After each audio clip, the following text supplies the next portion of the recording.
I just constant to be with you. That's why, so I need is over the on. I had a picture in my mind. Say please can try and hold myself. Everything I can try to find. Say why we together. I need is over the on. I had a picture in my mind. What's up, everyone? Welcome back to my channel today. And I just wanted to take a moment to talk about something deeply personal and transformative in my life. My journey of overcoming grief. So, losing significant people in our lives can be incredibly challenging, but it's how we navigate through the darkness that allows us to find our light again, right? And I just want to go ahead and get into the subject of the matter. Okay, so number one, I just want to set the, scope the scenery out. Let me be serious. This is a serious topic.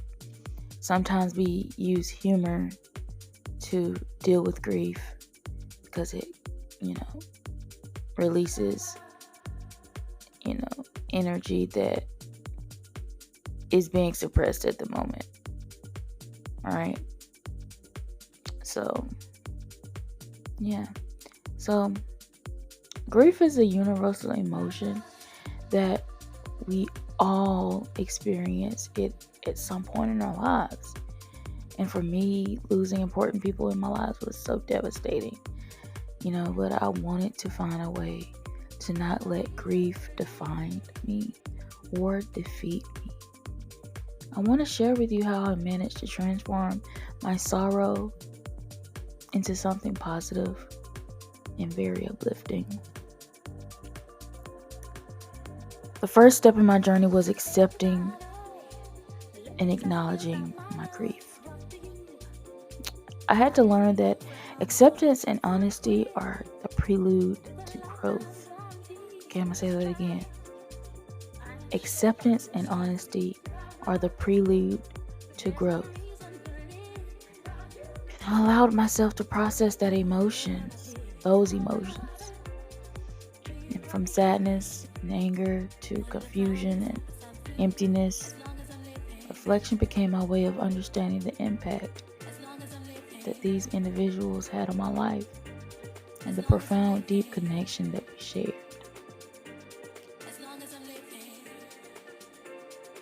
It's important to remember that you do not have to face grief alone.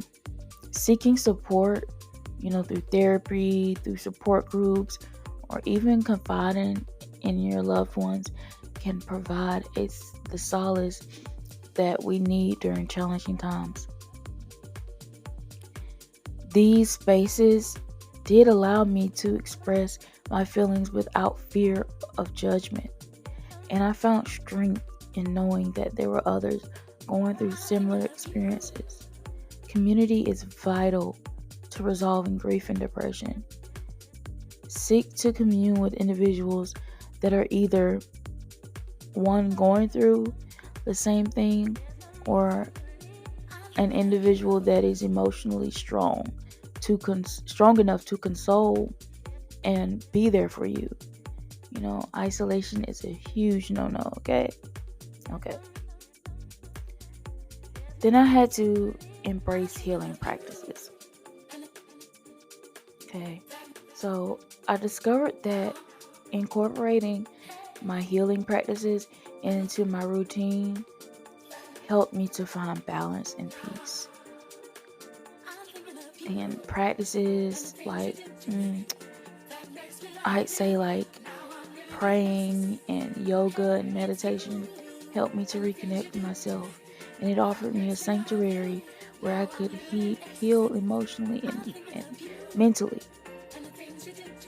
I found solace in the stillness, breathing in tranquility, and exhaling grief. You have to create remembrance rituals. As a part of my own transformative journey, I realized that the importance of creating rituals to honor and remember those that I've lost went a long way.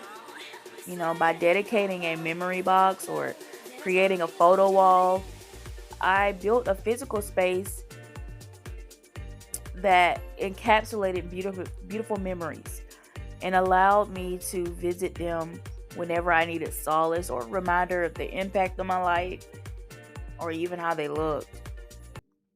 Even having something tangible that they once cherished is a huge comfort. You want to remember to take steps towards growth. Okay, overcoming grief is an ongoing process. And I knew it was vital for me to channel that pain positively when it began to affect me and through my emotions, and I became depressed, and it really began to spill over in other aspects of my life.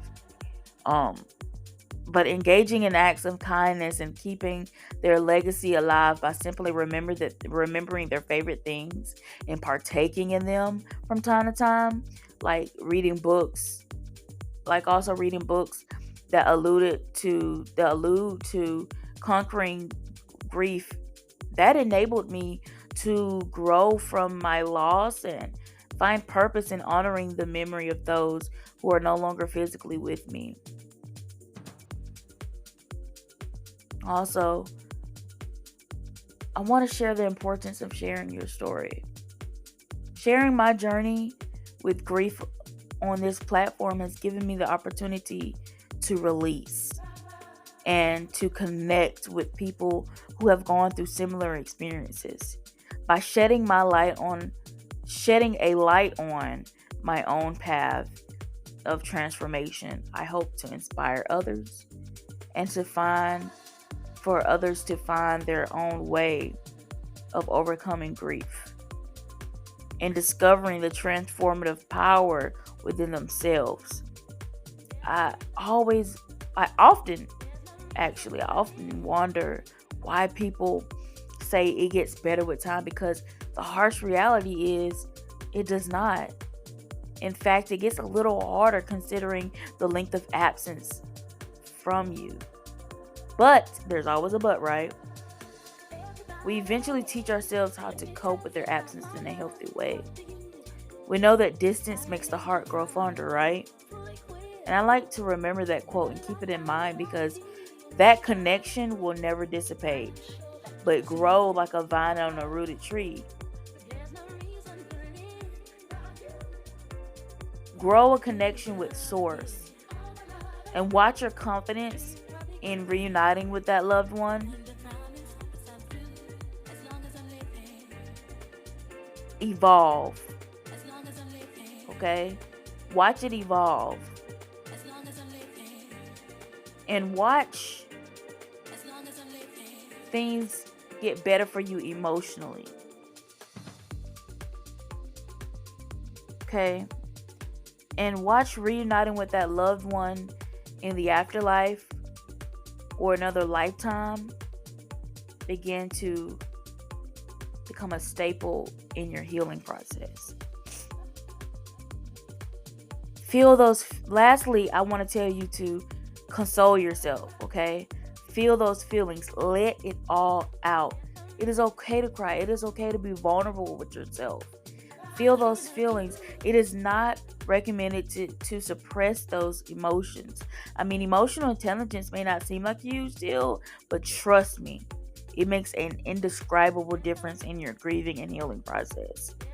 Built up emotions find a way out of the physical and tend to manifest into the way we treat people, our habits, and even our interests. And there are plenty of studies and reputable articles that prove the correlation between emotional intelligence and grief. Remember, grief is not something we simply, quote unquote, get over. It's a process and an ever changing journey that molds us into stronger, more resilient beings. And I encourage you to find your own transformative ways of overcoming grief. As it's tough, and through our darkest moments, we how do I say this? And it's through our darkest moments that we find unexpected sources of light. Remember to keep the faith, okay? Thank you so much for joining me today. If you found this video helpful or inspiring, don't forget to like, share, and subscribe to my channel. Let's continue supporting and encouraging each other through life's challenges. Until next time, take care and stay strong. Peace, love, and light.